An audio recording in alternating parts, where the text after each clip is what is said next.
Ministério da Educação para vocês. Eu fui a relatória do Fundeb. O Fundeb, que é uma política para trazer agora desde a creche ao ensino de segundo grau.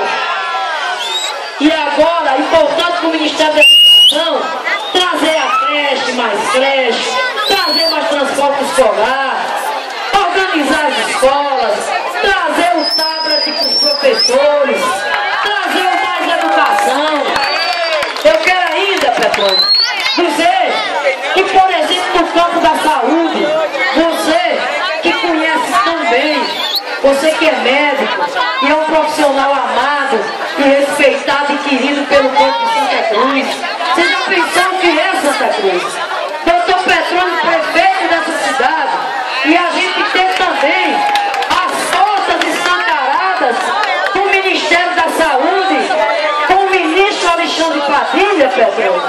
O quanto, doutor Rato, nós vamos poder fazer por Santa Cruz, com os programas Rede Cegonha, as unidades básicas de saúde, ou seja, de fato, da mulher e ao homem de Santa Cruz, da juventude, com assistência à saúde e com dignidade. Você já pensou o que é abrir as portas do Ministério das Cidades, abrir as portas do Ministério do Turismo, para que a gente possa também desenvolver a questão do turismo? Já pensou, Petrônio? As portas do Ministério do Desenvolvimento Agrário, para apoiar cada vez mais o homem do campo, o pequeno agricultor. Você já pensou o que é você contar com a ministra Tereza Campelo, nossa companheira, ministra do Desenvolvimento Social, com o esporte, com a ministra da Cultura, que assumiu hoje, a nossa companheira, ex-prefeita de São Paulo, Marta Suplicy. Eu não pude ir para posse, mas mandei um abraço grande. Então eu quero dizer, Santa Cruz, que é disso que se trata essas eleições. Na verdade, doutor Petrônio, prefeito, significa exatamente isso: fazer uma gestão e administração humana. Uma gestão humana é cuidar das pessoas, como ele diz. É cuidar do desenvolvimento da cidade, pensando exatamente no bem-estar, na qualidade de vida dos homens e mulheres, da juventude, das crianças.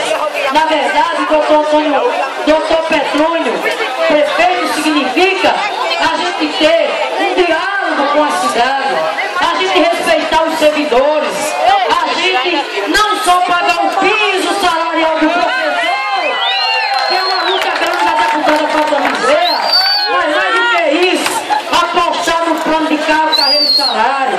Doutor Petrônio, prefeito, significa valorizar, Paulo, os agentes comunitários de saúde. Doutor Petrônio, prefeito, junto com você, significa dialogar com a cidade como um todo. Significa ter uma prefeitura que de fato vai ser do povo.